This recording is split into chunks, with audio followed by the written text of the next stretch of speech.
Sustentable, les damos la más cordial bienvenida a nuestra segunda versión de la conferencia CAST 2022. Les recuerdo que este evento pretende fortalecer los vínculos de colaboración y generación de conocimiento para la difusión de la labor de investigación de los académicos y estudiantes de nuestras universidades en Latinoamérica.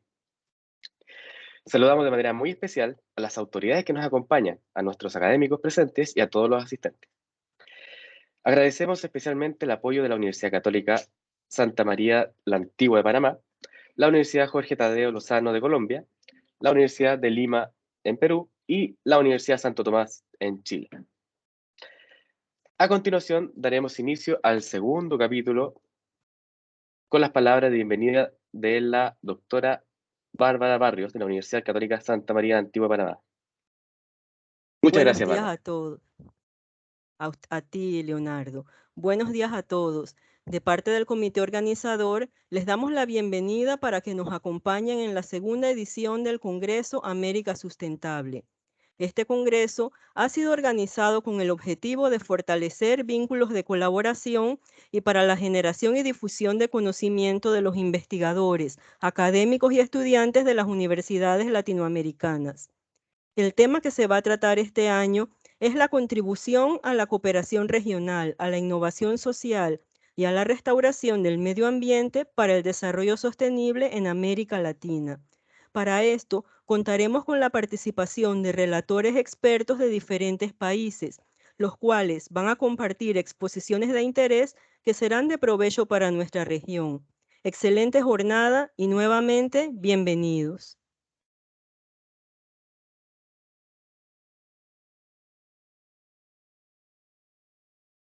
Para iniciar nuestra sesión, nuestra primera sesión matinal del día miércoles, dejamos con ustedes a Juan José Negroni, actualmente decano de la Facultad de Ingeniería de la Universidad Santo Tomás en Santiago de Chile. Les voy a dar una breve introducción del decano Negroni. Es doctor ingeniero en electrónica de la Universidad Politécnica de Cataluña, en España. Es ingeniero en ejecución en electrónica de la Universidad Tecnológica Metropolitana, licenciado en Ciencias de la Ingeniería de la Universidad de Atacama, acá en Chile. El tema de su presentación será el desarrollo de la sustentabilidad en las instituciones de educación superior. Adelante, Juan José. Hola, gracias, Leo. Primero que todo, desear muy buenos días. Y hoy en este día especial quiero saludar afectuosamente a las autoridades que nos acompañan, a las generosas personas que relatarán como invitadas y a todas y todos los autores de investigaciones que nos han honrado con el envío de sus artículos para esta conferencia CAS 2022. Gran Congreso América Sustentable, que nos une en una gran misión. Yo quiero compartir con ustedes algunos pensamientos, algunas líneas que tienen que ver con fortalecer las relaciones internacionales de la Universidad de Latinoamérica y también dar una vuelta por ahí por alguna vuelta de la sustentabilidad o los desafíos de la educación superior que se convierten en líneas de desarrollo de investigación y que se convierten también en problemas propios de América Latina que nos debería unir para poder avanzar juntos. Voy a tratar de aprovechar mis 10 minutos. Tengo bastante, no quiero atrasar las actividades. Me voy a tomar de un trabajo que hizo Silvio Eduardo Becker de la Universidad Autónoma de Asunción, en Paraguay, en donde él hace un estudio de caso muy singular sobre la internacionalización de las universidades en América Latina y cómo a través de esto se logra una integración sostenible y una implementación inclusiva. Y esto a partir de fomentar y empujar a las oficinas de relaciones internacionales. Creo que son el motor de empuje de nuestra internacionalización y también de nuestros trabajos conjuntos. Y se refiere también en este trabajo, Silvio Eduardo Becker, a cómo nosotros tenemos que generar un microambiente en forma interna en nuestras instituciones, que vayan aunando las acciones que implementamos hacia oportunidades específicas de fomentar esta internacionalización. Así, en este trabajo, en este estudio de caso, se analizan 3 puntos muy importantes. Los títulos conjuntos, que son una base fundamental para el desarrollo en compartir académicos, y esto, sin lugar a duda, también se complementa con las investigaciones conjuntas que pueden realizar estos académicos. Y en eso este congreso es fundamental, porque conocemos y comprendemos lo que está haciendo el otro. Y sin lugar a duda, la movilidad de los estudiantes se convierte en un puntapié inicial importante para este desarrollo. Y de aquí me voy a tomar de un trabajo que realiza, ¿cierto?, el Instituto Internacional de la UNESCO para la Educación Superior en América Latina y el Caribe, el IESAL, que es un estudio que cuenta con una relevancia, una magnitud sobre esto, sobre la movilidad académica. Y esto devela, como dice ahí, ¿cierto?, que solo un 38% de la movilidad que sale de América Latina y el Caribe se queda en la región. Y con respecto a la iniciativa de movilidad, los hallazgos en este estudio muestran que el 62% de las instituciones de educación superior ofrecen becas o apoyos académicos para la movilidad. Ahora bien, solo el 6% ofrece becas o apoyos completos. El 43% solo ofrece ayudas parciales y el 13% una mezcla entre parcial y completo. Por otra parte, muchas de estas iniciativas de internacionalización no se logran cristalizar. Más o menos el 53% de las instituciones de educación superior reporta no haber puesto en marcha sus propios planes, frente a un 20% que realmente no dedica líneas presupuestarias para estos efectos. Esto es preocupante si es que nosotros queremos avanzar en conjunto.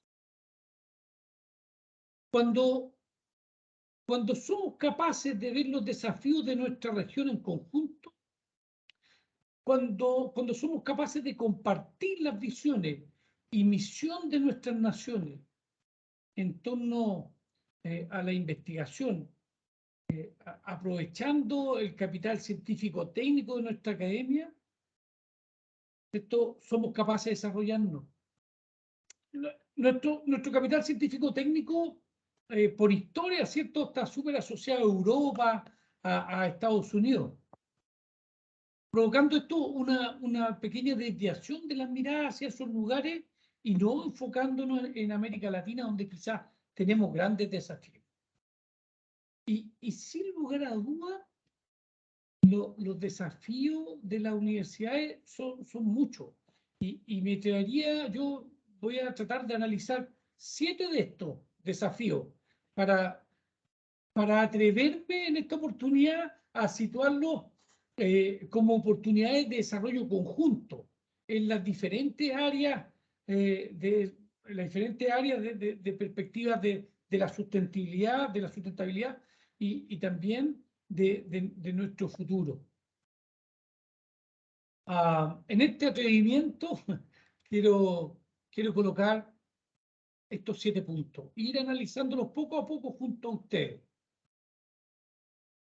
Uno de los grandes desafíos que hemos tenido, ¿cierto?, es el cambio en el paradigma educativo. Y este avance se puede apreciar en lo que es la implementación de la educación híbrida en las universidades. Debido a la pandemia y cómo ha ido avanzando la tecnología, ¿cierto?, los modelos educativos han aprovechado las ventajas que ofrece el estilo presencial, junto con las clases en línea, para formar sistemas de enseñanza únicos y provechosos para el estudiante. Por otra parte, ¿cierto?, la adaptación e implementación de las nuevas tecnologías, que tienen relación con lo anterior. Y esto es una realidad que se ha visto, ¿cierto?, con la transformación digital en los nuevos modelos educativos, donde el estilo de clases presenciales y el formato online convergen y han obligado a nuestros centros educativos a asumir que la tecnología es una parte esencial de la formación de los estudiantes. Asimismo, el tercer punto que anoto por ahí está la educación emocional. Las universidades no deben ser vistas como centros en donde solo se acude para adquirir un contenido por doquier y finalmente recibir un diploma. Para obtener un éxito real, quizá debemos tomar en cuenta factores más allá del conocimiento que se puede adquirir y lograr que el aprendizaje emocional deba ser par en la educación académica. Uno de los retos de las universidades es generar profesionales integrales con aptitudes y actitudes acordes ante la vida. Y ahí creo que es una línea a desarrollar. Por otra parte está el impacto positivo en la vida y los resultados de los estudiantes. Y ciertamente en nuestra realidad, y uno de los retos de las universidades más complejos de manejar es este. Pasa por evitar la deserción estudiantil. Y no solo evitar la deserción estudiantil, sino que también, en la medida de lo posible, facilitar el acceso al título. Reunir las capacidades y el conocimiento necesarios para la titulación, que es trabajo de los estudiantes, ciertamente, pero sin lugar a dudas, con influencia directa de los profesores, quienes deben estar plenamente capacitados para darle herramientas integrales para este fin.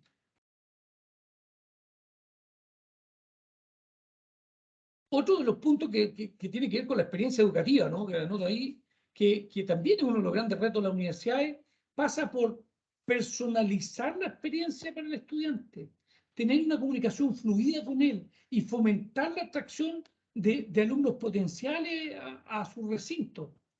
Ya la universidad no puede seguir viendo a los estudiantes desde la lejanía, debido a que, como toda experiencia, las personas se sienten más atraídas por aquel lugar donde se preocuparon por sus inquietudes. Ciertamente, la respuesta a la emergencia es algo que hemos tenido que aprender fuertemente en estos tiempos, estos 2 años de pandemia. Para nuestra educación en la universidad es importante tener un plan de prevención ante cualquier posibilidad y ante cualquier eventualidad. Y no me refiero solo al tema de la situación sanitaria, sino también a abarcar el caso de que suceda algún desastre natural. ¿Cómo debe reaccionar la universidad ante una situación de este tipo?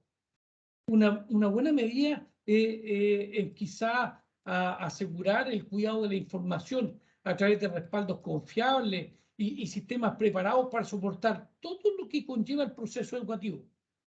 Esto, claro, se puede realizar en parte a partir de métodos como guardar en la nube, por ejemplo, u otros.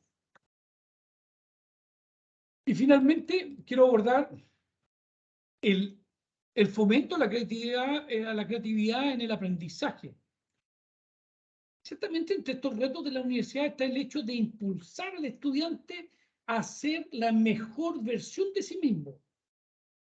Que no solo se prepare con conocimiento, que ojo, es sumamente importante el conocimiento, sino que el estudiante apueste por ser una persona con mayores capacidades y con la posibilidad de tomar decisiones y resolver sus conflictos de una forma positiva.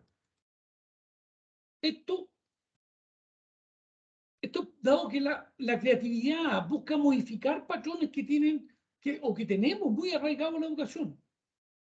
Quizás una de las maneras de ayudar al estudiante a ser más creativo es concederle el espacio para fomentar su pensamiento creativo y a su vez los docentes poder reforzar las cualidades de su alumno y ayudarle a hacer una mejor versión de sí mismo. En esta cooperación internacional, en este empuje que tienen nuestras naciones, nuestras universidades, tenemos que ser cuidadosos de cómo lo hacemos, porque cuando se trata de alianza, tenemos actitudes y conductas poco aptas muchas veces. Respecto al individualismo exacerbado que tienen algunas naciones o algunas universidades, en que a veces en la comprensión de las necesidades nos falta entender la necesidad de los otros actores. a veces tenemos excesiva desconfianza y la confianza es un valor fundamental para este desarrollo.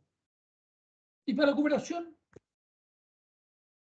necesitamos mecanismos de trabajo conjunto para poder llegar a nuestro objetivo. Y ciertamente el sentido de urgencia es fundamental. No podemos faltarnos el respeto en nuestros tiempos, en los cronogramas. No podemos postergarlo para poder resolver a tiempo las necesidades de nuestros estudiantes y de nuestra investigación. Y me atrevo con estas últimas 3 frases que están de algunos grandes como Nelson Mandela, como Faustino Sarmiento y como Erwin Schrödinger. Y me quedo con la de Schrödinger al final, ¿no? Que la colaboración intelectual entre los individuos puede producir una fusión entre ambas esferas de conciencia de un grado tan increíble que llegue incluso a fundirse, dando una unidad empírica. 12 minutos, me pasé 2 minutos. Muchas gracias, encantado de estar en esta ocasión. Muchas gracias, Juan José. Muy interesante la presentación. Quería invitar a los presentes si tienen alguna duda, consultas respecto a la presentación, se la hagan directamente a Juan José. Decano, una consulta, muchas gracias, muy clara la presentación. Una consulta respecto a los desafíos que nos propones a las universidades en Latinoamérica. Primero, ¿cuál sería el primero para poder jerarquizar? Oye, comencemos por este. Y el otro, en el fondo, hoy día las emergencias son múltiples, no son solo, o sea, hay muchas. ¿Cuál sería el primer paso? O sea, para poder jerarquizar y decir, yo creo que este es el primer paso. Gracias por tu pregunta, Rodrigo. Creo que todas las universidades estamos en una línea de calidad, siempre en una línea de calidad. Y en esta línea de calidad, planificar es fundamental. Planificar, ejecutar, evaluar lo que uno ejecuta. Y en eso, estos 2 años de pandemia nos han dejado un montón de información que tenemos que valorar. Creo que los cambios en el paradigma educativo de las universidades es fundamental. Tenemos que escuchar lo que hemos vivido y tenemos que escuchar los nuevos milenios que tienen que ver con entender al estudiante desde otra visión. Entender al estudiante sus necesidades. Hoy tenemos información por doquier. Quizás, mira, voy a dar un ejemplo un poco burdo en esto, pero antiguamente cuando nosotros estábamos en la universidad, en el colegio, en lo que sea, ¿cierto? Nosotros estábamos desafiados directamente por los estudiantes que teníamos a los costados. Hoy en este mundo global no es tan así. Tienen un desafío mucho, mucho más amplio. Hay muchas más miradas sobre cada uno de nuestros estudiantes, sobre sus acciones, ¿no? Es decir, el valor que tienen que tener los estudiantes respecto a sobreponerse sobre las adversidades. Es también, ¿cierto?, un desafío hoy de nuestras instituciones. Es ver al estudiante en su totalidad, no solo en sus capacidades educativas y de aprendizaje, respecto a una materia específica. Muchas gracias, muchas gracias. Gracias a ti, Rodrigo. Perfecto. ¿Hay más preguntas? Yo tengo una cortita como para complementar. Decano, ¿en qué situación se encuentra la Universidad de Santo Tomás respecto de los desafíos que usted plantea? Súper, qué buena pregunta. Mira, nosotros ciertamente hemos planificado y nos hacemos cargo como Universidad de Santo Tomás de como un pilar fundamental de nuestra institución es la experiencia del estudiante. Y hemos aprendido en estos 2 años de pandemia y en este retorno a la presencialidad la importancia que tiene el viaje de la experiencia educativa, en donde hemos tenido acciones concretas frente a nuestros estudiantes, haciéndole un seguimiento permanente, buscando que el estudiante tenga cubiertas ciertas necesidades emocionales.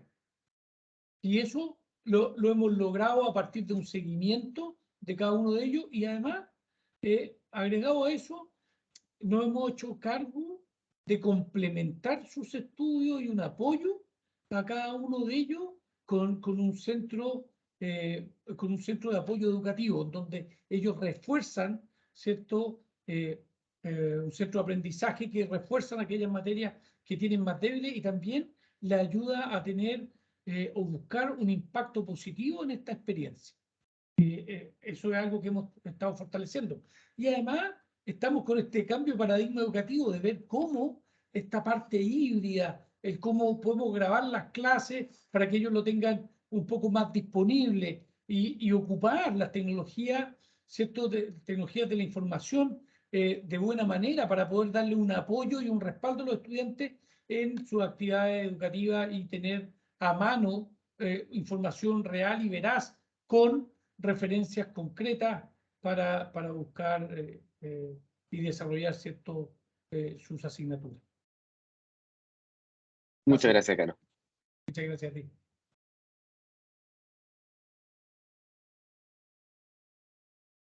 Bien. Entonces continuamos con la siguiente exposición.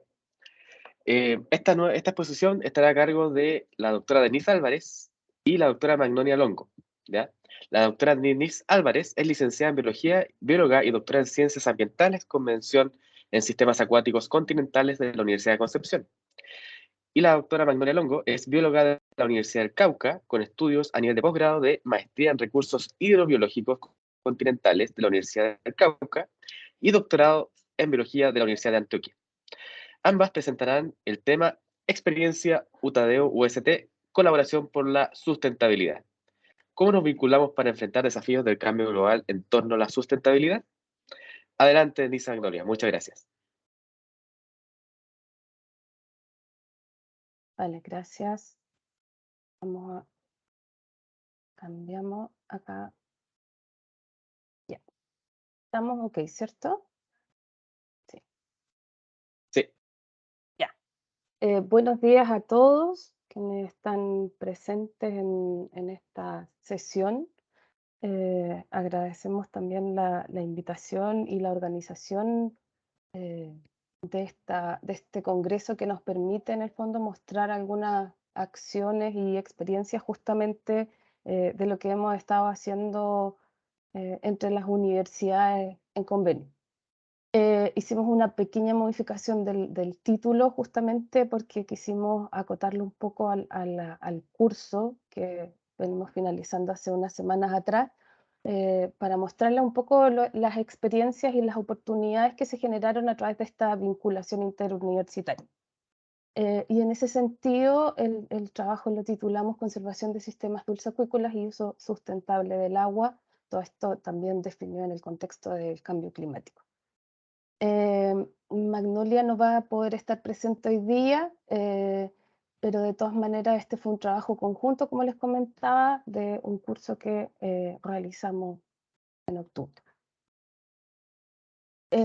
Básicamente aquí contextualizar en torno a qué se da esta actividad, y es que justamente el ambiente es un factor esencial y es un tema también fundamental, dado a que es nuestro motor en el fondo para nuestra vida, pero actualmente se encuentra siendo afectado por la industrialización, ¿ya? Entonces todos los compartimentos ambientales, atmósfera, agua, suelos, en estos momentos están siendo perturbados de manera sostenida e importante. Aquí me gustaría citar un poco a Rockström, quien definió en algún momento 9 límites planetarios que dan cuenta de la sostenibilidad del planeta. Y entre estos límites planetarios, él definió a los ciclos del nitrógeno, agua, deforestación, pérdida de biodiversidad, como uno de ellos. Sin embargo, ciclo del nitrógeno y pérdida de diversidad, si lo observan acá, se encuentra fuera de estos límites planetarios, entonces están superando en el fondo o podrían poner en riesgo la sostenibilidad del planeta. Si se fijan, el uso de agua acá no aparece como un límite en riesgo. Sin embargo, en estos últimos años se ha cuestionado bastante el uso de agua, dado que el ciclo del nitrógeno y la pérdida de la biodiversidad justamente afectan los sistemas acuáticos y por lo tanto también la disponibilidad que nosotros tenemos para hacer uso de este recurso.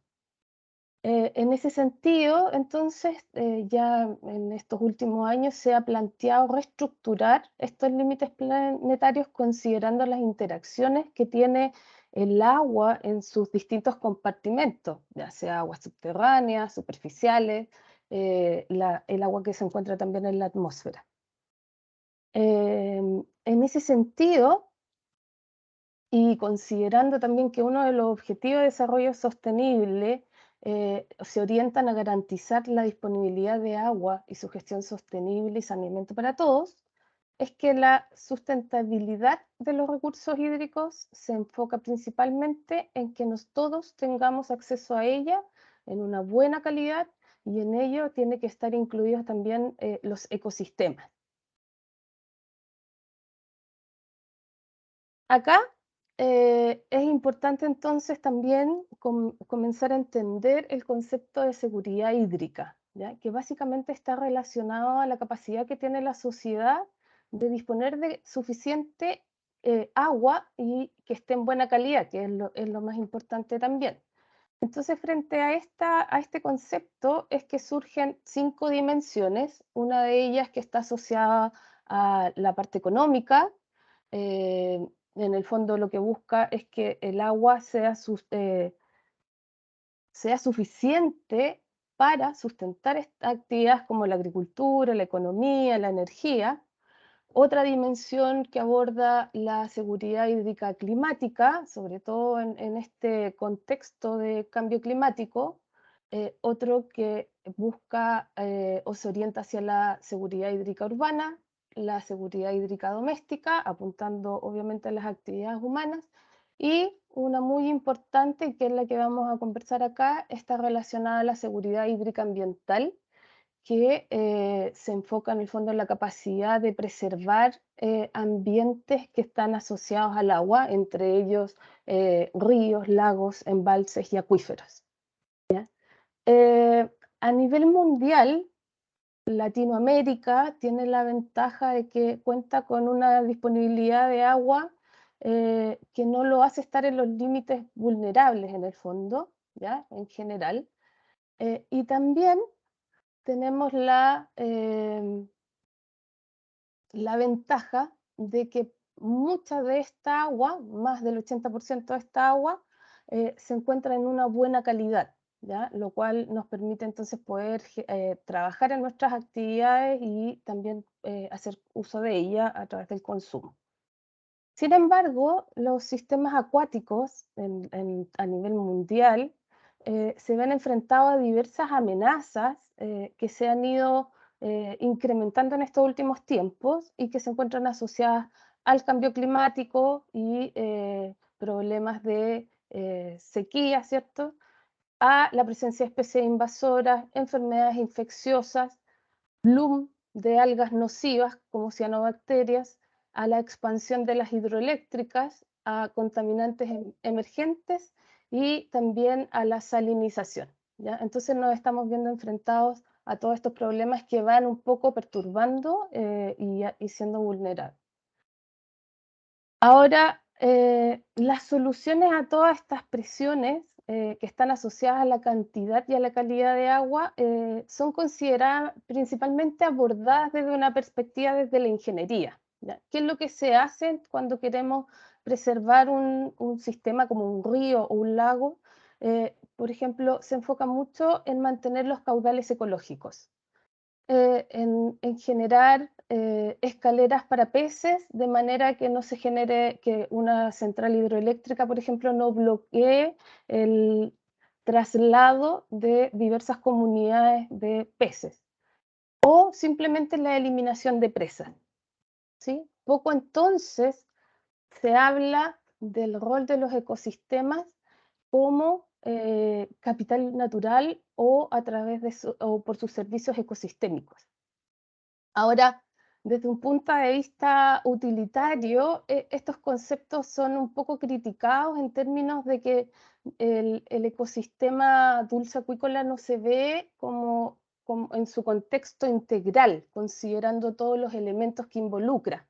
Sin embargo, existen algunos investigadores que indican que independiente de los conceptos que se utilicen, colateralmente lo importante es que la biodiversidad se vea protegida. Y por lo tanto, muchas veces uno tiene que optar a motivar al área económica en el fondo a generar proyectos que aseguren la conservación, pero garantizando también una disminución de riesgos de explotación de algún recurso. ¿Ya? A veces son estrategias que se utilizan justamente para buscar la protección.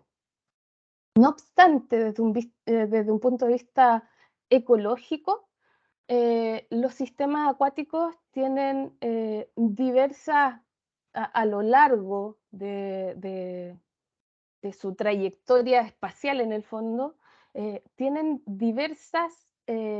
cumplen diversos roles en el procesamiento de materia orgánica y en el transporte de nutrientes que pueden llegar incluso al mar. Entonces, acá, por ejemplo, aparece lo que nosotros denominamos el espiral de nutrientes o la teoría del río continuo, donde básicamente se muestra cómo en cada zona de un río la presencia de todos estos organismos o bichos, o como quieran llamarle, en el fondo favorecen este transporte de nutrientes de las cabeceras de río hasta las desembocaduras. ¿Ya? En ese sentido, entonces, y desde el punto de vista ecológico, nosotros tenemos que ver estos sistemas como un continuo, y cualquier acción que comprometa su continuidad, obviamente va a ver afectada a esta biodiversidad. De ahí entonces es que el trabajo que se haga respecto a mitigación, a distintas acciones que busquen proteger y conservar la biodiversidad, tienen que estar abordadas a una escala de cuenca. ¿Qué se entiende por cuenca? A una unidad natural delimitada por la existencia de divisoria de aguas y donde confluyen todas estas aguas entonces a través de una red de cauces principales. ¿Ya? Entonces, tiene que ser todo bien abordado de esa perspectiva.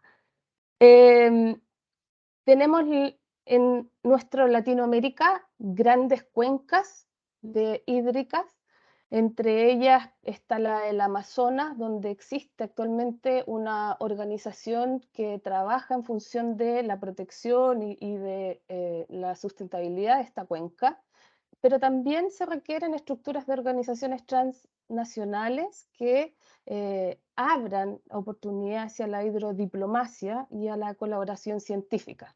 Nosotros, a pesar de que estamos un poco aislados por esta cordillera de los Andes, también a escalas más pequeñas compartimos principalmente con Perú, con Bolivia y Argentina, algunas cuencas de ríos que requieren un trabajo conjunto. Entonces, considerando todo esto, el funcionamiento ecológico de los sistemas, que si bien tienen cada uno de ellos sus particularidades en términos biológicos, químicos o físicos, sí compartimos mucho respecto a la ecología en sí y cómo funcionan y cómo se generan interacciones entre los diversos niveles tróficos.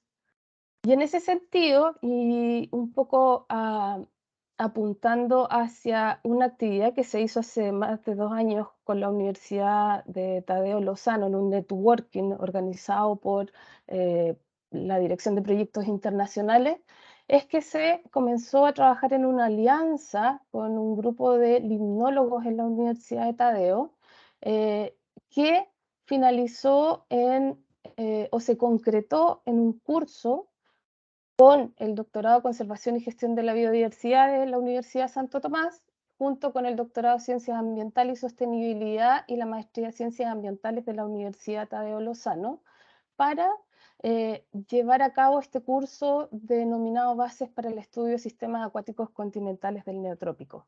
Se nos sumó en el camino la Universidad CES también, con quien colaboramos, y se inscribieron no solo nuestros estudiantes, sino también se dejó abierto para que estudiantes de otras universidades afines al área ambiental pudieran también participar de manera de tener distintas experiencias y visiones. Aquí entonces los estudiantes que participaron fueron principalmente biólogos, ingenieros ambientales, geólogos, abogados, así que había una diversidad más o menos importante en términos de experiencias. Y para ir haciendo más breve también, básicamente el objetivo de este curso fue entregar conocimientos teóricos y metodológicos introductorios sobre los ecosistemas acuáticos continentales, entregando distintos contenidos a través de este curso, que estaban asociados a eutroficación, por ejemplo, al uso de bioindicadores, a las amenazas de conservación y al uso de índices de calidad de agua y de salud del ecosistema que son usados internacionalmente. Quisimos hacer también al inicio y al final una evaluación de conocimientos, cuyos resultados aquí se los presento muy rápidamente, y que hacen alusión a que básicamente nuestros estudiantes que tomaron este curso ya conocían parte de los conceptos de ecología acuática o de los mismos sistemas acuáticos. Algunos estaban trabajando en ellos en sus tesis de doctorado o de maestría.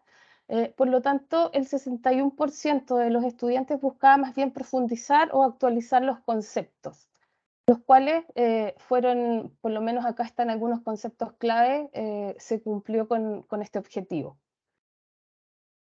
Entonces, dentro de las actividades del desarrollo del curso, se distinguieron algunas similitudes entre los sistemas que tenemos acá en Chile y los sistemas que tenemos en Colombia, pero también se encontraron algunas diferencias que apuntaban hacia los distintos ecosistemas que podemos encontrar en ambos países y la diversidad que tiene cada uno de ellos. Nosotros, si bien no tenemos tanta biodiversidad acuática, sí tenemos mucho endemismo, lo que nos hace de cierta manera tener un valor importante sobre la biodiversidad.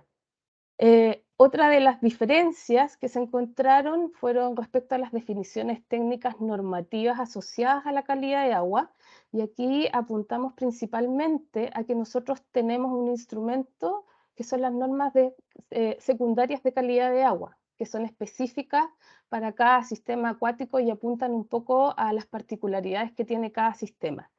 Y finalmente, otra diferencia eran las sanciones que se generaban por daños ambientales, y aquí predominó principalmente las preguntas y las dudas entre los mismos estudiantes de cómo se sancionaba en Colombia, cómo se sancionaba en Chile.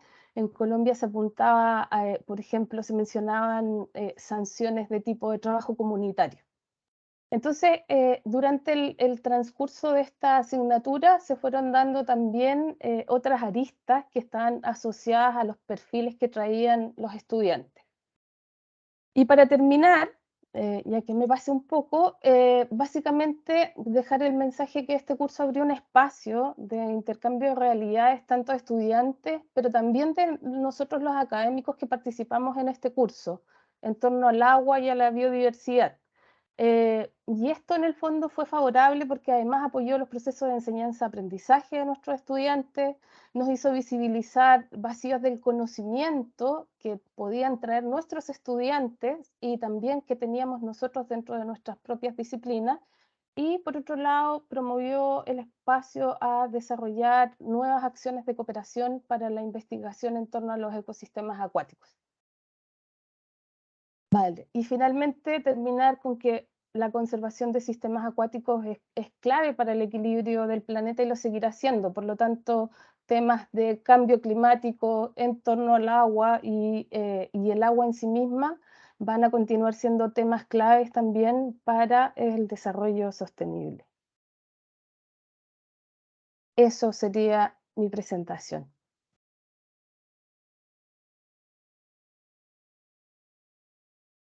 Muchas gracias, Denise. Muy interesante.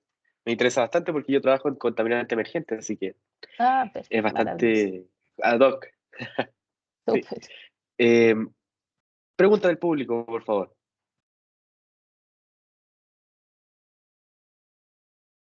Denise, muchas gracias por tu presentación. Una pregunta, ¿cuál ha sido el principal desafío en esta relación para poder desarrollar el curso de manera concreta? ¿Cómo van identificando estas diferencias entre los estudiantes y cuál es tu sugerencia para aquellos que estamos comenzando con trabajo, ya sea en clases espejo o en desarrollo de seminarios, cursos, eh, con otras universidades en Latinoamérica? ¿Cuál es la recomendación? Bueno, hay que considerar, como chascarro lo cuento un poco, las diferencias horarias que tenemos. O sea, cuando programamos este curso, por ejemplo, teníamos 1 hora de diferencia eh, entre Colombia y Chile, porque esto partimos armándolo a principios de año, y luego cuando ya estamos a puertas de comenzar el curso, nos damos cuenta que ya no tenemos una, tenemos 2. Eso nos hizo hacer algunas reprogramaciones con el curso. Ahora, este curso, por la modalidad que tienen ambos doctorados, es que se dictan de forma concentrada viernes y sábados, durante todo el día. Entonces, también las jornadas fueron bastante extensas, sobre todo cuando uno la hace en pantalla. Y ahí hay que tener consideraciones también con los tiempos en que se desarrolla, porque a veces, dependiendo también de la asignatura o de la actividad, se vuelve muy extenso cuando es muy teórico. Creo que lo hemos vivido durante la pandemia cuando nos tocó hacer clases también online. Entonces, básicamente eso, como ir viendo los tiempos, trabajando con los tiempos también. Y la verdad es que se volvió una muy buena experiencia en términos de que habían diferencias, sobre todo normativas, y que los mismos estudiantes se iban dando cuenta de, oye, esto lo tenemos acá, esto no allá, y nos iban preguntando, y ahí tú también te vas dando cuenta de cuánto saben tus estudiantes respecto a lo nacional, a la implicancia nacional que tiene esto. Así que fue una súper buena experiencia. Muchas gracias. Muchas gracias. Muchas gracias. ¿Más preguntas del público? ¿No? Bueno, yo tengo una pregunta, voy a aprovechar. Respecto a los trabajos en conjunto con los estudiantes colombianos y chilenos, ¿qué problemáticas comunes han podido detectar? Porque, por ejemplo, en mi experiencia, he visto que tanto en Colombia como en Chile, por trabajos que he hecho con mi grupo de investigación, los contaminantes emergentes en aguas servidas que desembocan en cuencas naturales son bastante similares. Por ejemplo, el paracetamol o acetomifen, por ejemplo, el losartán. Entonces se ha visto tanto por estudiantes colombianos, yo trabajo en la Universidad del Valle, y estudiantes de acá, hemos visto que ahí estos contaminantes son comunes y son prácticamente derivados del nivel de desarrollo y del acceso a salud que tienen ambos países. No sé si han encontrado alguna otra problemática común. Sí, bueno, microplásticos también es un problema global, porque finalmente hay muchos problemas que son globales eh, y muy pocos que pueden apuntar a otras cosas. Pero en general, como te decía, las amenazas que tenemos en sistemas acuáticos, por lo menos, son muy similares. Parte de nuestras actividades humanas también o productivas también son similares. Entonces, de ahí es que los problemas de contaminación, sobre todo, apuntan hacia los mismos contaminantes casi. Y eso Perfecto. era lo interesante también, que podían complementar entre ellos independiente de la región donde se encontraran. Ok, qué interesante. Muchas gracias. Ujú. Bueno, ahora cedo la dirección de esta sesión a Bárbara para que presente a nuestro próximo invitado. Invitada. Muchas gracias, Leonardo. Nuestra siguiente invitada es Aide Ramírez, que nos va a hablar del tema Desarrollo Sostenible desde el proceso de enseñanza-aprendizaje del inglés como lengua extranjera. Aide es licenciada en Educación de la Universidad de Ciencias Pedagógicas de Holguín. Es doctora en Ciencias Pedagógicas de la Universidad de Las Tunas.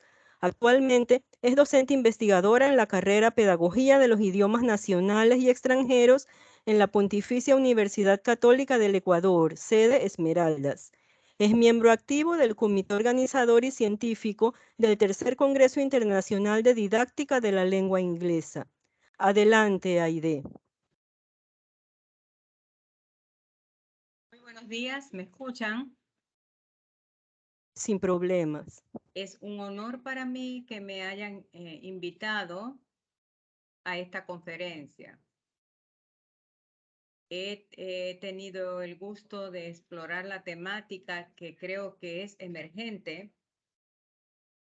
y he redactado una aproximación a un modelo pedagógico para la educación en sostenibilidad desde la asignatura idioma inglés. Y es un reto para todos nosotros debido a la emergencia de esta temática. Quiero comenzar mi presentación con estos fragmentos del poema de la naturaleza en honor a Paulo Freire y su pedagogía a la naturaleza, escrito por Gabriela Lozano. Tú eres la tierra, matiz donde surgen nuevos campos, donde crece la fuerza necesaria para romper los quebrantos. En tu fibra se surcan las raíces que unen lugares, donde se cultiva la planta que formará nuevos umbrales. Oh naturaleza, tú que muestras los matices, es grandiosa y primorosa tu bondad, cuando en tus hierbas juegan las perdices. Lovera, citado por Belvier Martí en su artículo Reyes, brujos y filósofos, realiza una diferenciación entre la restricción versus la extensión del acceso y la transmisión versus la comunicación del conocimiento. Nos enfatiza la restricción del acceso a la que alude fue utilizada en las primeras civilizaciones para reproducir un modelo social jerárquico. Solo las personas de una cierta clase social podían acceder a aprender ciertos conocimientos. Como ejemplos, presenta la inaccesibilidad de la mayor parte de la población a ciencias como la astrología, astronomía, que ya se estudiaban en el antiguo Egipto, o la lectura y la escritura en los esclavos del sur de los Estados Unidos. Por otro lado, la perspectiva extensiva que pretende hacer posible la participación en el sistema formal de la educación de todos los individuos. Se trata de una estrategia de inclusión, al contrario que la restrictiva, que persigue más la exclusión social en el sistema educativo. En la aproximación basada en la transmisión, el instructor concibe al alumno como un recipiente a rellenar con un cierto conocimiento, como un trozo de arcilla a la que se ha de moldear. Esta aproximación respondería a la voluntad de dominación y de imposición de una visión del mundo, como expresara Freire. Contraria a esta, la aproximación comunicativa pretendería la construcción individual del conocimiento, desde el intercambio de opiniones, desde la construcción colectiva del conocimiento, desde el diálogo. Esta lógica opuesta a la visión mecanicista de la educación con sus visiones totalitarias y autoritarias se basa en un principio democrático, como es la igualdad en el uso de la palabra. Paulo Freire nos insta a que enseñar no es transferir conocimiento, sino crear las posibilidades para su producción o su construcción. Quien enseña aprende al enseñar y quien enseña aprende a aprender. El desarrollo del proceso educativo por la sostenibilidad a través de la didáctica del inglés, y creo en todas las didácticas, se debe fundamentar, y es en nuestro caso, en la teoría pedagógica humanista, lo que significa, según Freire, involucrar a los estudiantes en 3 importantes etapas: la praxis, la reflexión y la acción, con el objetivo de transformar el mundo que les rodea. Esta es una forma de desarrollar el pensamiento crítico de los estudiantes y liderar un proceso que encuentre soluciones a los problemas que enfrenta en el proceso cotidiano de enseñanza-aprendizaje. El paradigma de una pedagogía humanizadora para la educación por la sostenibilidad permite a los docentes investigadores sobre esta temática enfocarse en las necesidades que tienen los estudiantes para el aprendizaje y los docentes para la enseñanza, no solo del idioma inglés, sino como apuntado, ¿no? Sino de este en función de la educación por la sostenibilidad. En un proceso holístico y dialéctico se relacionan estas configuraciones o categorías, alcanzando un nivel de síntesis en la configuración contexto socioeducativo para la educación por la sostenibilidad. También nos ha abundado aquí sobre la importancia del diagnóstico de necesidades para la educación por la sostenibilidad, el señor decano Negroni Vera, al cual agradecemos su intervención. Del movimiento entre estas dimensiones surge la cualidad, apropiación contextual socioeducativa por la sostenibilidad. Es decir, que el individuo se transforma por su implicación en la actividad.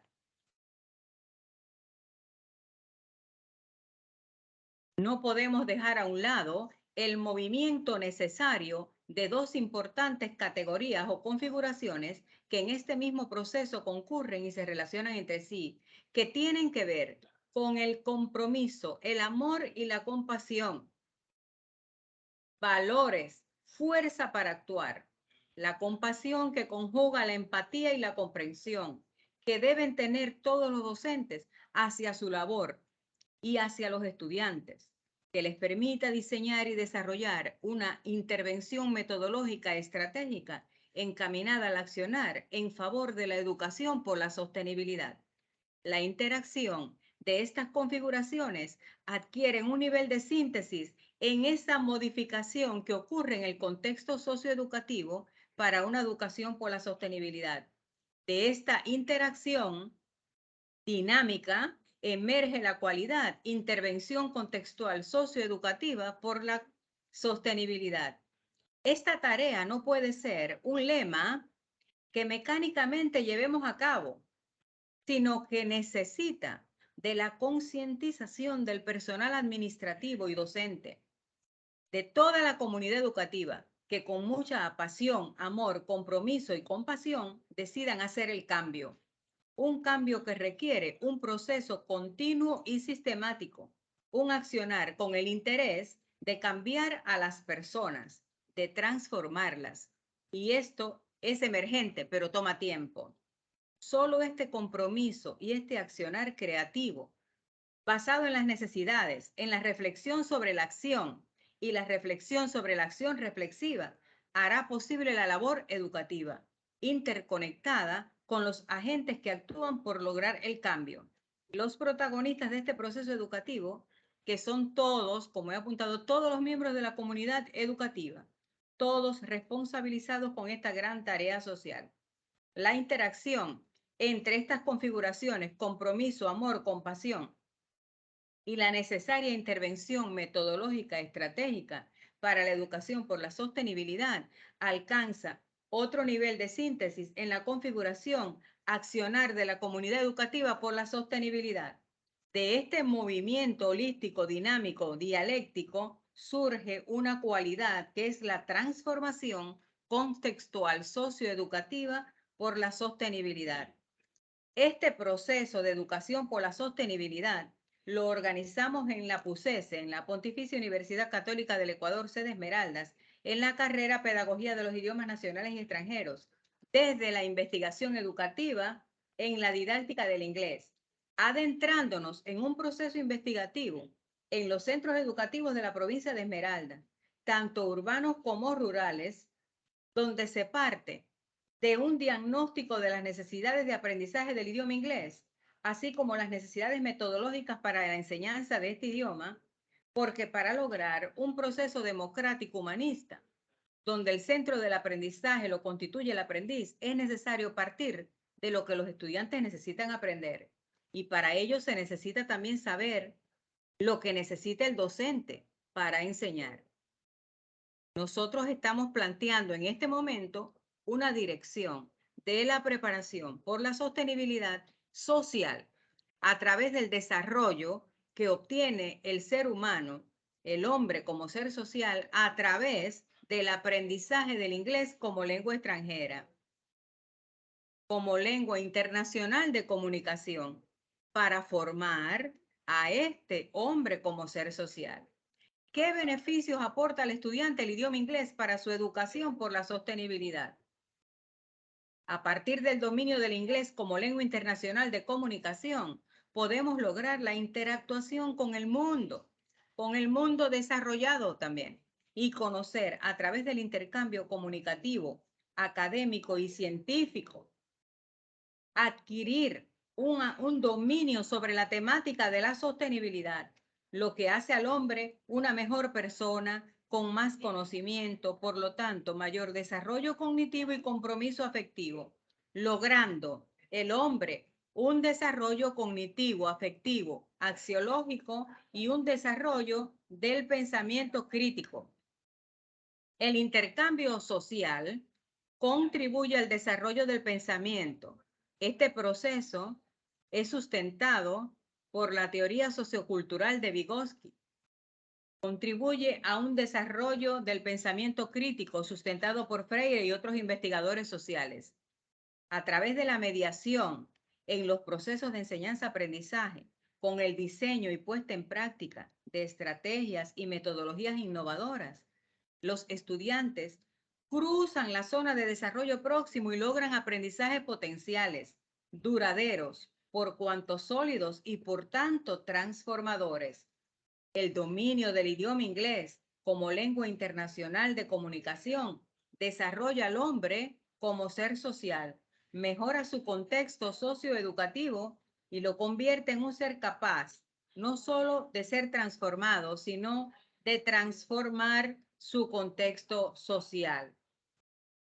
Al investigar e impactar en el contexto socioeducativo, los estudiantes propician el desarrollo de la didáctica del inglés en Esmeraldas, una provincia con un elevado índice de pobreza y por consecuencia con carencia en el desarrollo sociocultural, dificultades en la inclusión y atención a la diversidad, entre otros factores, todos ellos que forman parte de los objetivos estratégicos presentados por la ONU para lograr un mundo sostenible.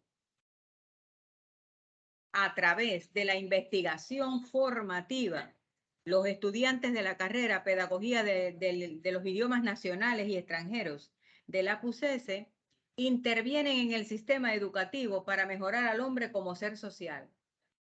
Pero también estamos organizando proyectos encaminados al diseño de estrategias y materiales didácticos para enseñar inglés con fines específicos para la sostenibilidad, para el cuidado del medio ambiente y para lograr una mayor inclusión educativa y atención a la diversidad. Aspiramos a un hombre transformado y transformador de la sociedad, y ese hombre debe salir de nuestra intervención educativa. Sin ese hombre, nuestro planeta no puede ser sostenible, porque es el hombre el que debe cuidar la naturaleza, los animales, el clima.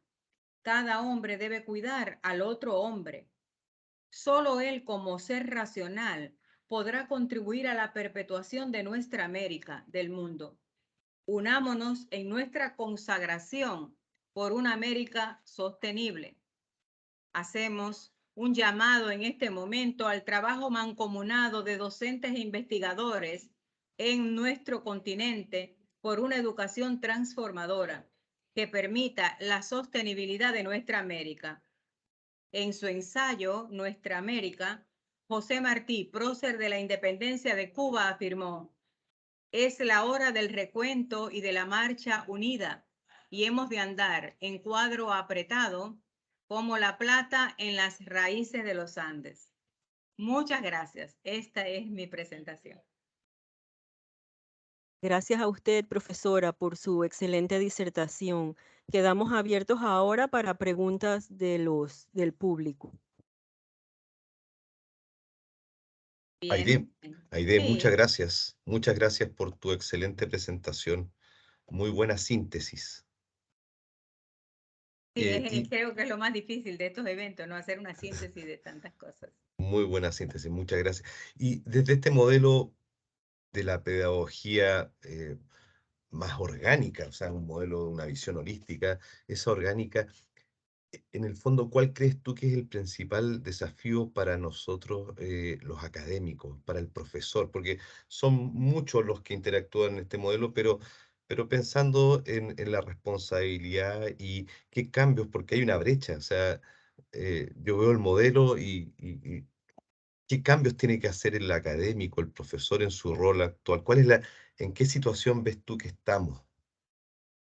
Bueno, como planteaba, es que hay como un lema y a veces en este tema de formación, que es un proceso tan complejo, a veces creemos, por ejemplo, igual que en la formación de valores, vamos a formar por la sostenibilidad. Y entonces a veces creemos que con carteles, con decir, vamos a sembrar plantas o vamos a cuidar el agua, vamos a ahorrar agua, ya se está... ya estamos haciendo la América sostenible. Ya estamos haciendo sostenible el planeta porque estamos ahorrando, etcétera. Creo que sí, claro, que todo parte de un decir, como todo, ¿no? Se va formando en el subconsciente, pero necesitamos mucho compromiso con esta temática. Compromiso, mucho amor, mucha compasión por el planeta y por el hombre que muere. Por el hombre que muere. Y nosotros, yo pienso que primeramente debemos pensar en ese hombre, porque sin hombre no podemos cuidar el agua, no podemos cuidar la naturaleza. Entonces los hombres tenemos que cuidarnos. Y ese amor a veces como que se nos enfría por la rapidez de los tiempos. Y entonces debemos andar un poco más despacio y buscando el compromiso primeramente. Y es algo difícil, sí, porque es una categoría como ¿Cómo desarrollo el compromiso de los estudiantes? Creo que sí, a través del aprendizaje en el servicio, de la experiencia, como hemos dicho, y todo, así como nuestros alumnos han ido investigando en las aulas, han visto lo que se hace falta y ellos mismos lo han enfrentado, entonces ahí ir desarrollando el compromiso. Muchas gracias, Aide. Muchas gracias. Bien, gracias a ustedes. Yo también tengo una pregunta para la profesora. Hemos visto la importancia de este modelo y sabemos que el estudiante es un factor clave, pero el docente también.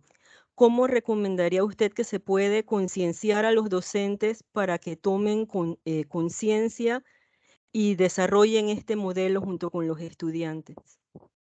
Es una buena pregunta y es difícil la respuesta, sí, porque se trata de desarrollar conciencia, pues creo que como mejor se desarrolla la conciencia es estar involucrados en la praxis, es decir, llevar a cabo estas tareas, vivirlas y sentirlas y experimentarlas con el estudiante. Que no sea un slogan, sino que sea algo que se experimenta y se siente. Sí creo que ir a la comunidad, volcarnos en actividades, como decía, de aprendizaje en el servicio con los estudiantes y no que tienes que hacerlo, sino lograr sentirlo. Tenemos que estudiar esto de cómo desarrollar estos procesos afectivos y de compromiso. Y es una aproximación también, no es un modelo definitivo. una aproximación a un modelo. Muchas gracias. Gracias por su respuesta, profesora. A usted.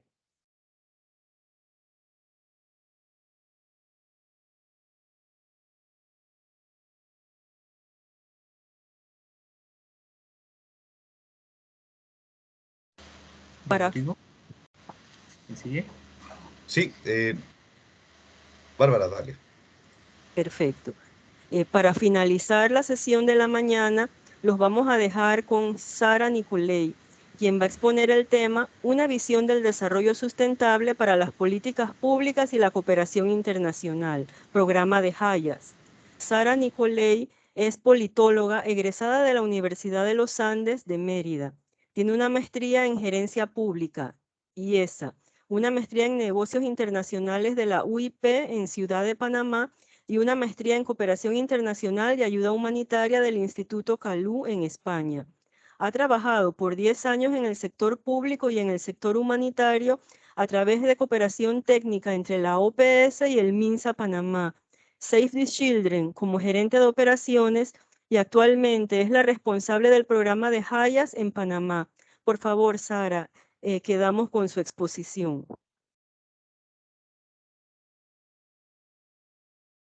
Hola Bárbara, muchísimas gracias.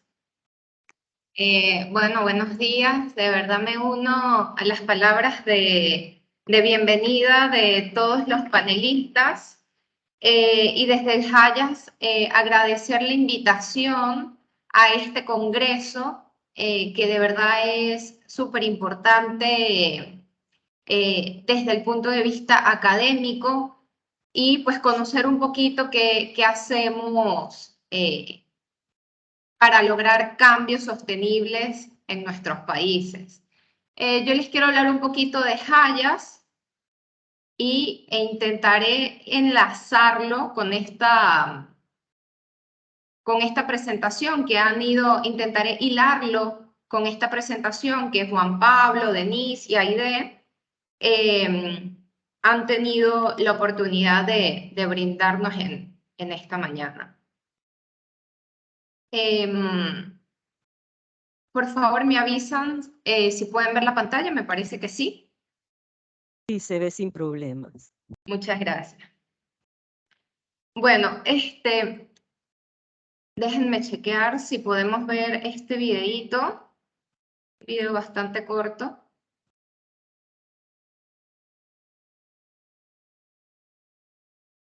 Si logro, luego se los paso al final, pero para continuar avanzando. Les quiero hablar de qué es Hayas. Hayas es la sociedad en español, es la Sociedad de Asistencia a Inmigrantes Hebreos. Esas son sus siglas en inglés.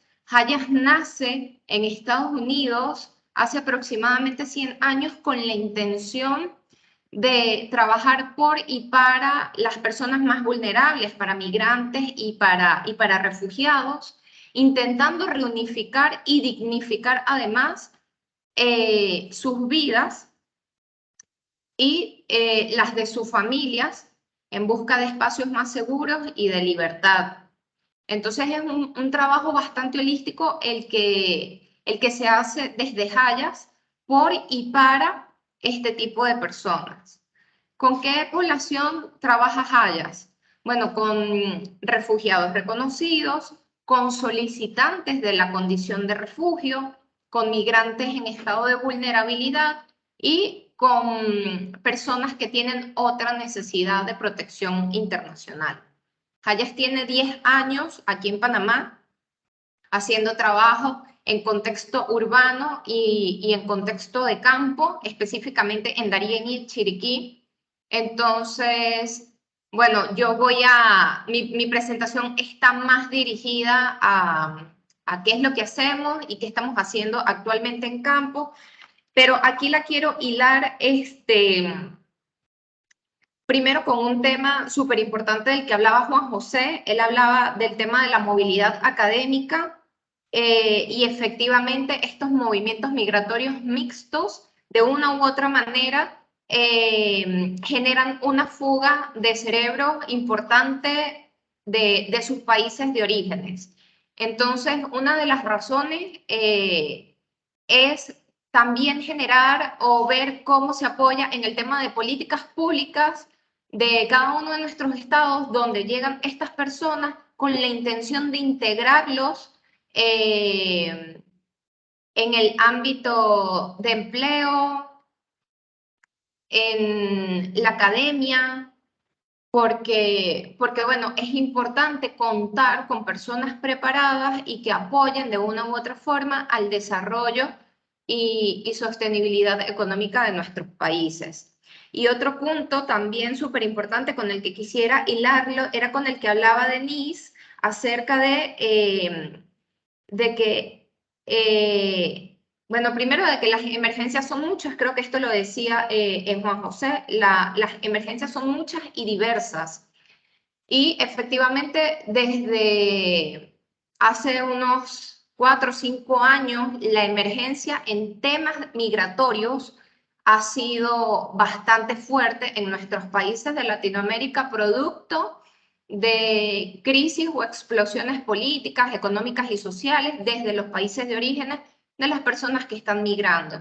Es importante resaltar que Panamá es un país de tránsito históricamente, entonces eso quiere decir que entran muchísimas personas y más durante los últimos 3 o 4 años a través del Darién, es decir, de una forma irregular, que bueno, necesitamos brindarle una atención integral. No solamente es brindar un refugio, brindar apoyo económico, sino ver de qué otra forma, desde cada una de nuestras trincheras podemos ayudar y aportar a las mejores condiciones de vida de estas personas. Con esto que les acabo de mencionar, bueno, les quiero comentar un poquito qué es lo que hacemos desde Hayas. En Hayas tenemos a nivel mundial 4 unidades de apoyo para nuestra población objetivo. Una es la unidad de salud mental y apoyo psicosocial, donde se desarrollan diversas actividades, principalmente para dar contención o mejorar las condiciones, la salud mental y psicosocial de las personas que llegan. Actualmente tenemos personas con muchísimas crisis, obviamente por todo lo que han vivido al cruzar el Darién, y que llegan en unas condiciones psicológicas bastante desgastadas y que requieren una atención y una contingencia súper importante. Tenemos otra unidad que se llama Género y Violencia Basada en Género, donde atendemos a personas de la comunidad LGTBIQ+, atendemos a mujeres que han sido víctimas de violencia y abuso sexual, y también a hombres. Género es un componente bastante amplio y no está solamente dirigido a la atención de mujeres, sino a personas que requieren de este apoyo.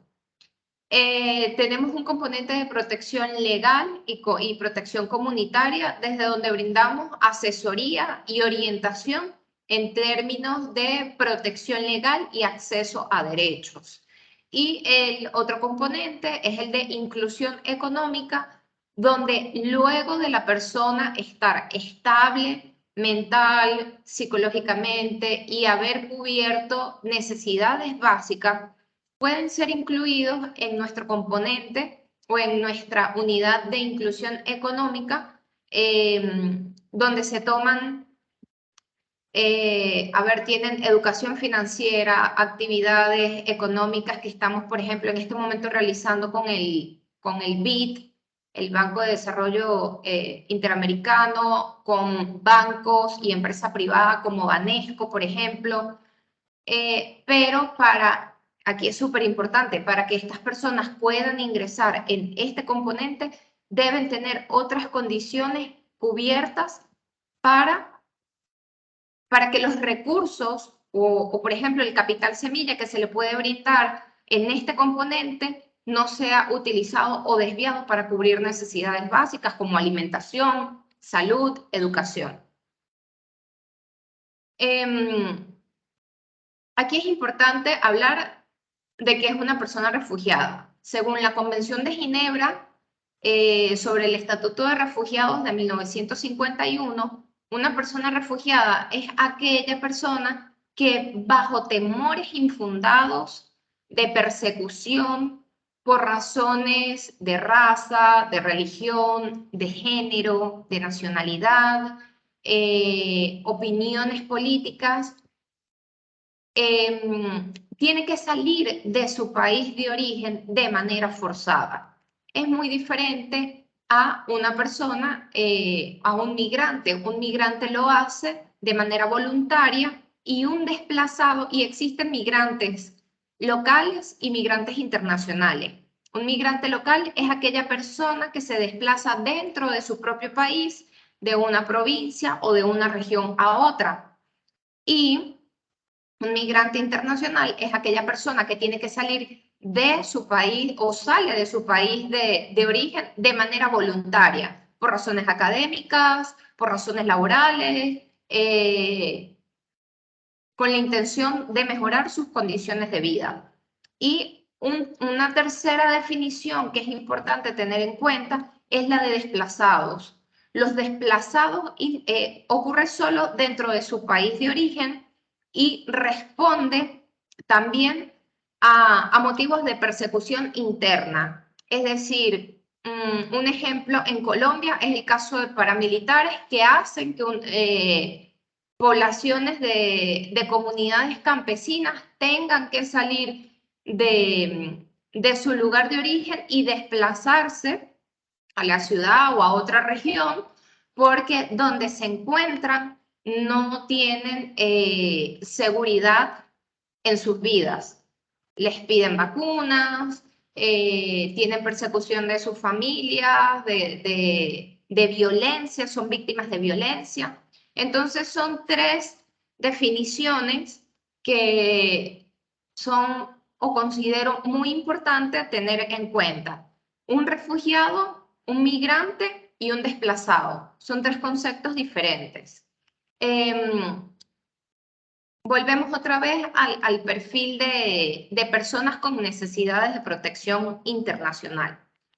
Bueno, son niños o adolescentes separados, adolescentes embarazadas,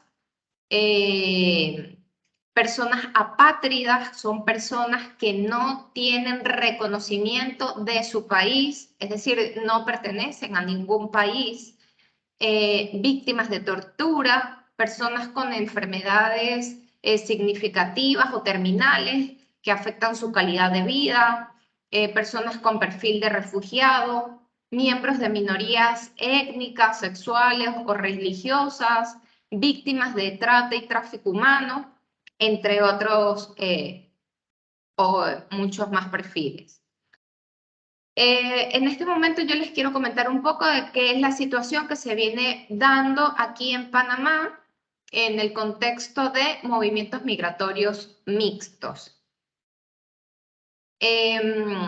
Los movimientos migratorios mixtos pues responden básicamente a crisis políticas económicas sociales de los países de orígenes, específicamente en Latinoamérica, y bueno, actualmente en Europa lo tenemos con Ucrania, producto de guerras, pero aquí en Latinoamérica tenemos la mayoría del porcentaje de población migrante hasta hace, hoy estamos a 9 de noviembre, hasta aproximadamente hace un mes, era de venezolanos, producto de crisis políticas, económicas y sociales del país, colombianos, ecuatorianos y nicaragüenses. A partir del 2019, producto de crisis políticas en Nicaragua, los nicaragüenses han venido entonces migrando hacia el sur. Estos son movimientos mixtos que responden a emergencias humanitarias. Desde Hayas, de los 4 aspectos que les había mencionado o de las 4 unidades desde las que podemos responder y brindar atención en Hayas.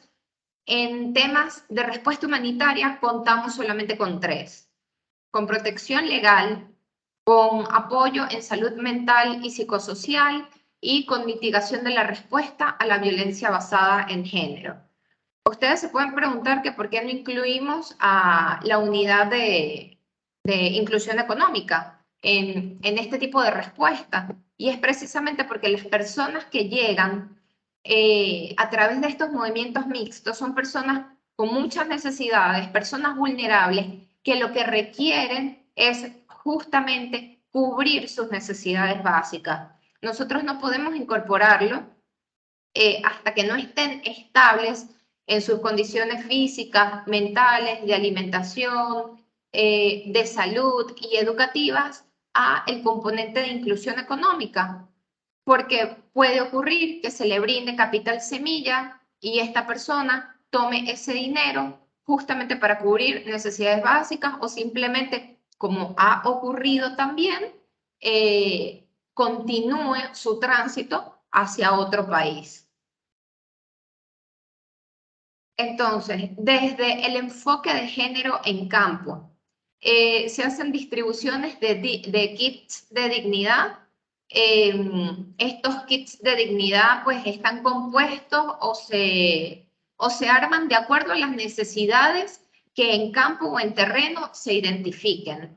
Se brindan charlas de prevención de violencia basada en género, higiene menstrual, se brindan servicios de salud mental a sobrevivientes, se brindan atenciones de apoyo emocional grupal y se realizan gestión de casos.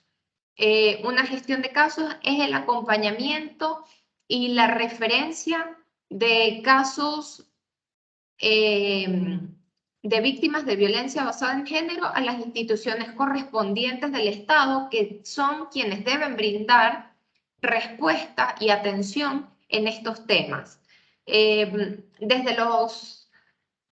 las organizaciones de la sociedad civil como Hayas, desde organizaciones internacionales como UNICEF, nosotros lo que podemos hacer, entre otras organizaciones internacionales como UNFPA, como Cruz Roja, OIM, lo que hacemos es brindar acompañamiento. No somos tomadores de decisiones en las respuestas de estos casos.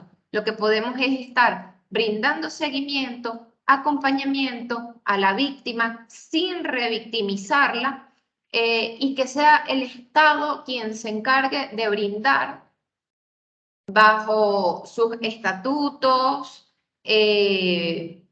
las condiciones o la respuesta necesaria que tengan que brindar a los diferentes casos que se puedan presentar. Desde el equipo el enfoque de salud mental y apoyo psicosocial en campo, se brindan intervenciones psicológicas breves. Estos son primeros auxilios psicológicos. Se hace contención a las personas que están llegando con crisis luego de sufrir algún trauma en su tránsito. Se brindan sesiones grupales de psicoeducación y procesos de instalación y refuerzo de capacidades, pues son personas que llegan muy golpeadas psicológicamente y que no se sienten capaces, independientemente de la cantidad de títulos o preparación académica que pudieron haber tenido en su país de origen.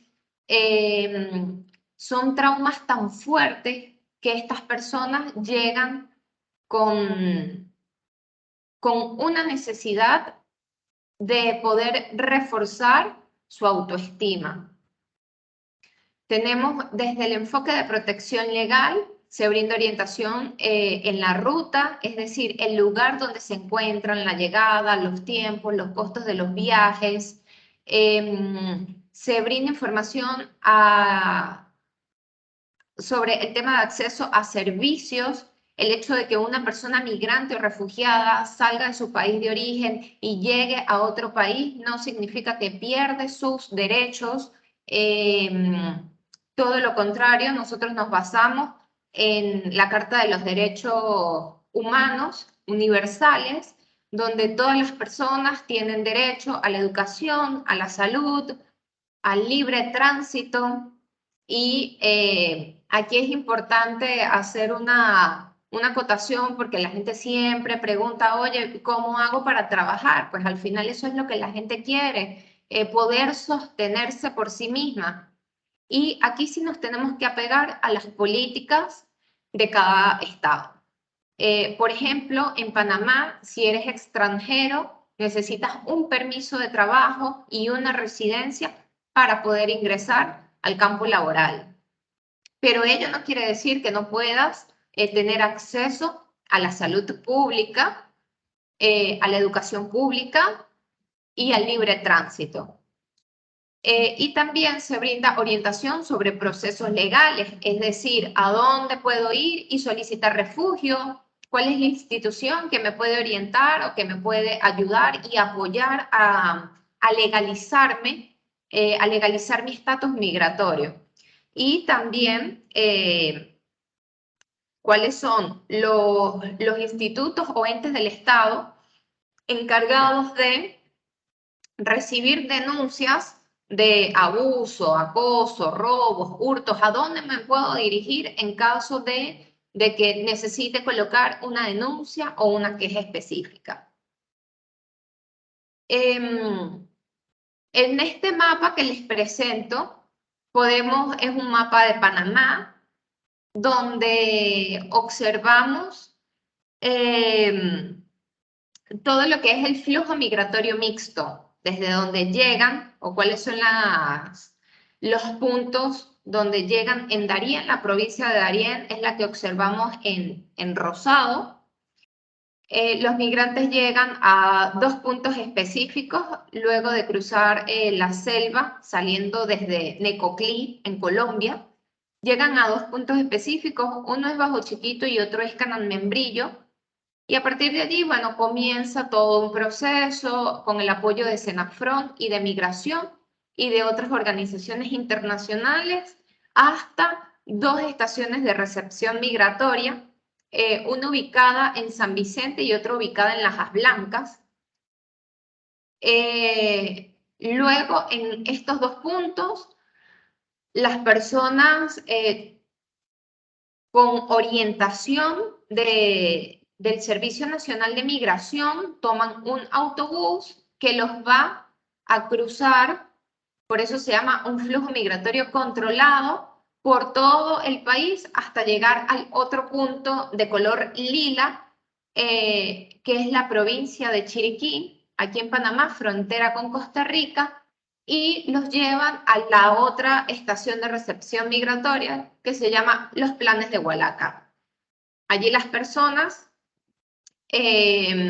bueno, hacen otro trámite, toman otros autobuses y pues continúan su tránsito hacia el norte. Pero allí también recibimos entonces a los que vienen del norte, por ejemplo, de Nicaragua. Hay unos que se quedan en Costa Rica, pero hay otros que entran a Panamá porque quieren ir al sur. Aquí es importante señalar, y lo intento hilar un poquito porque ustedes, bueno, lo quiero hilar con la charla de Juan José y de Denise, porque se hablaba de movilidad académica, y sí, efectivamente, tenemos migrantes que tienen posgrados, médicos, abogados, educadores, personas muy, muy preparadas, que se encuentran en una situación tan vulnerable y que tienen que salir de sus países, y luego quedan como desarmados. Ellos dicen, bueno, duré 10 años preparándome académicamente y ahora estoy en un país donde no soy nadie. ¿Qué puedo hacer? Entonces allí es donde nosotros, con el apoyo del Estado, del Ministerio de Educación, pues habría que generar políticas públicas para ver cómo de una u otra forma podemos ayudar a estas personas. Y un punto que también a nosotros como organizaciones de la sociedad civil nos preocupa, y esto lo quiero entonces hilar con la presentación de Denise, es todo el uso de los recursos hídricos, porque recordemos que estas personas están pasando de Colombia al Darién por la selva. El daño medioambiental que se está generando producto de estas migraciones es bastante alto. Estas personas, obviamente, en la selva no hay condiciones para que se aseen, por lo que lo tienen que hacer en los ríos, y genera, es un tema, es otra de las problemáticas que nos está generando todo este movimiento migratorio, y es contaminación ambiental. Entonces, aquí es importante ver cómo se hace el engranaje entre organizaciones, no solamente como nosotros que apoyamos a personas que están en tránsito o en migración, migrantes y refugiados, sino que también cómo engranamos con otras organizaciones para mitigar todos estos riesgos que están ocurriendo a causa de esta migración, que además su origen no es solamente la migración como tal, su origen es toda una crisis en sus propios países, ¿sí? Bueno, aquí les quiero mostrar, ya les voy a mostrar una serie de fotografías de qué es lo que está ocurriendo actualmente en las dos provincias donde estamos brindando, donde Hayas brinda respuesta humanitaria. Esta es en Darién, Cananmembrillo. Es la primera comunidad y es una comunidad además súper pequeñita para la cantidad de migrantes que recibe diariamente. Así que entonces allí pues también podrán observar que tenemos un problema con las comunidades y con las comunidades locales.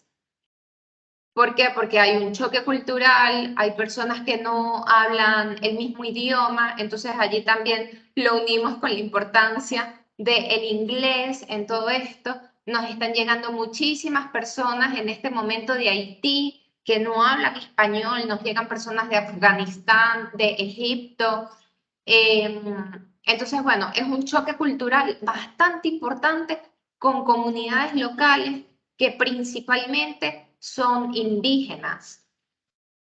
Esto es Puerto Limón. Puerto Limón es un lugar desde donde bajan de Cananmembrillo, que fue la foto anterior que pudieron observar.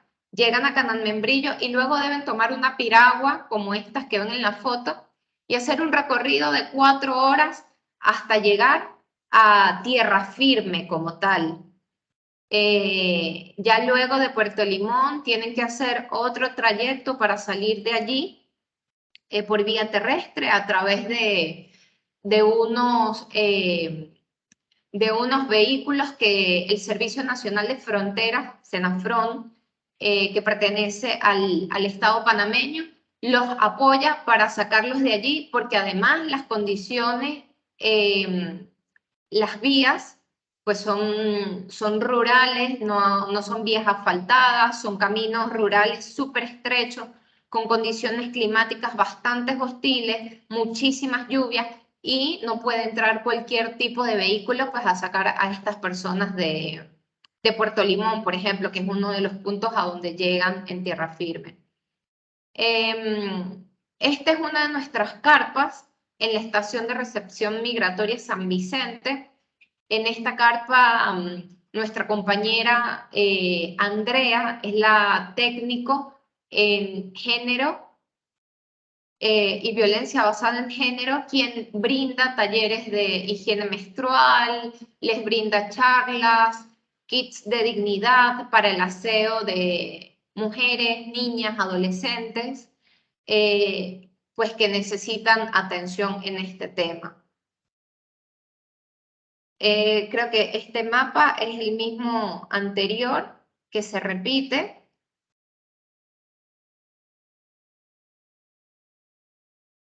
Y Y esta es nuestra otra estación de recepción migratoria, ubicada en Planes de Hualaca. Esta es la frontera con Costa Rica. El clima cambia completamente. Pasamos de un clima denso y tropical de selva en Darién, con un sol radiante, pero que en cuestión de minutos puede cambiar las condiciones climáticas con tormentas y lluvias, a un clima muchísimo más amigable, más fresco, pero que las condiciones de infraestructura, sinceramente, no son las mejores actualmente para poder tener a migrantes en este lugar. En esta otra foto podemos ver a una de nuestras compañeras quien brinda atención a una refugiada, a una migrante. Iliana es nuestra compañera también de género en Hualaca, y se hacen más o menos las mismas actividades. Se hacen talleres grupales con las mujeres, donde se les brinda información, se brindan talleres de higiene menstrual, talleres de apoyo psicosocial grupal, también se realizan intervenciones individuales. Bueno, a grosso modo, más o menos eso es un poco de lo que hacemos desde Hayas. Y pues quería, no sé, escucharlos a ustedes. Intenté de una u otra forma engranar mi presentación con las 3 presentaciones anteriores.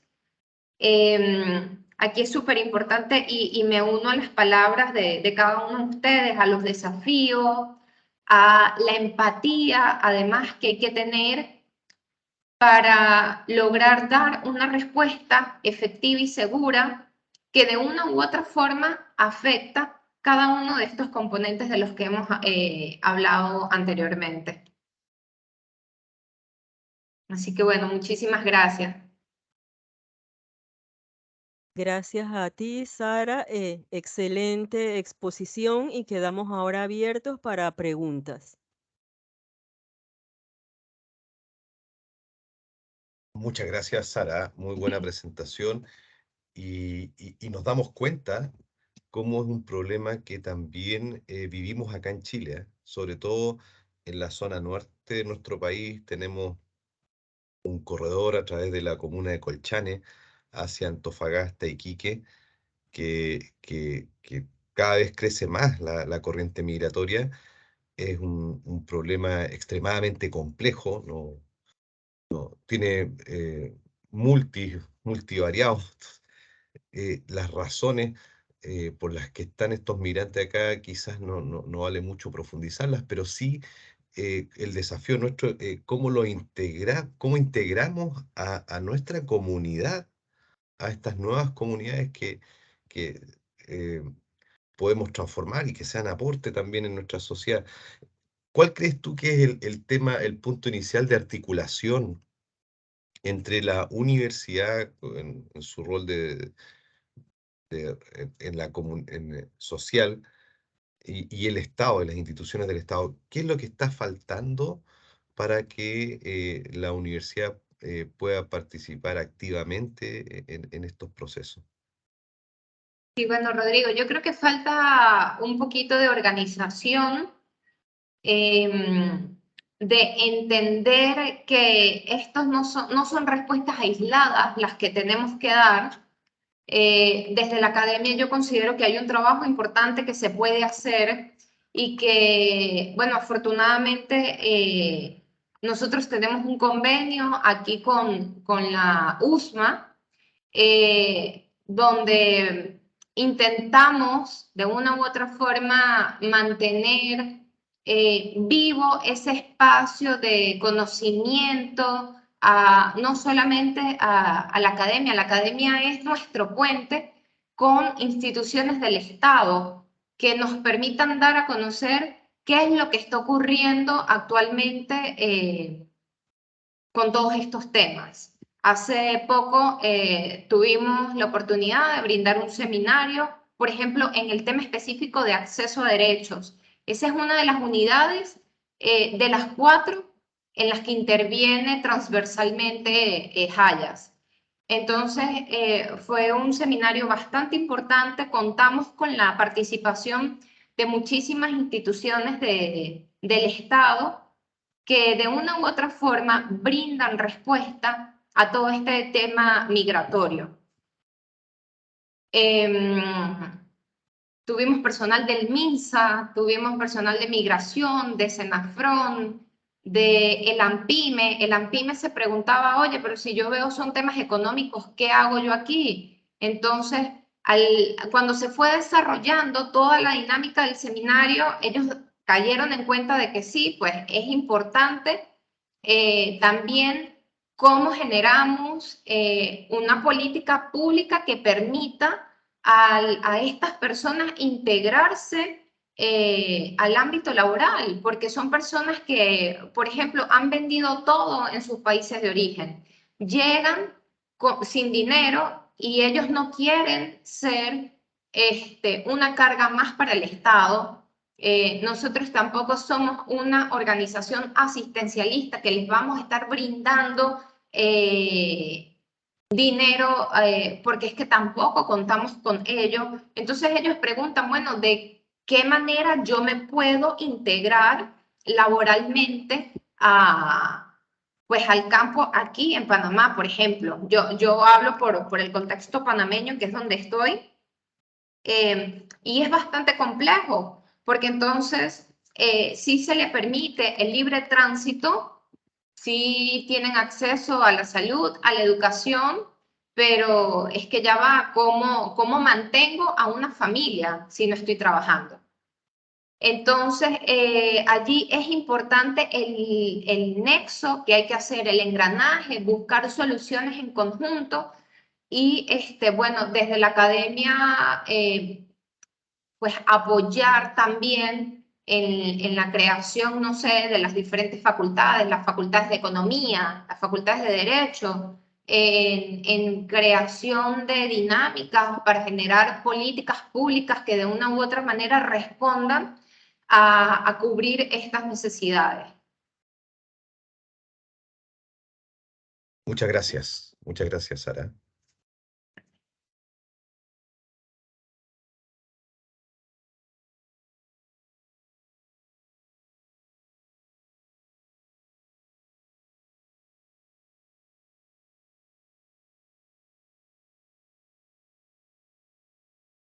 Estás en mute, Bárbara.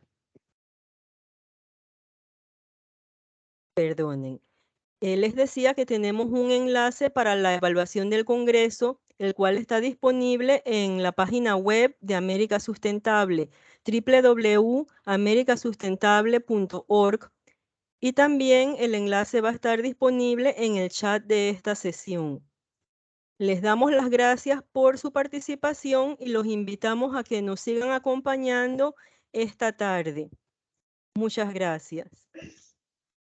De mi parte, también agradecerle a todos la participación. Recuerden que la tarde tenemos nuestras serie de ponencias que van a ser, y aquí anoté las horas para cubrir todo, a las 13 horas de México Central, a las 14 horas de Colombia, Ecuador, Panamá y Perú, a las 16 horas Chile, Perú, Paraguay, Brasil y Argentina, y en otro lugar del mundo que nos estén viendo, a las 19 horas GMT. Muchas gracias por su participación. Muchas gracias. Muchas gracias a todos. Nos vemos a la tarde. Chao. Chao.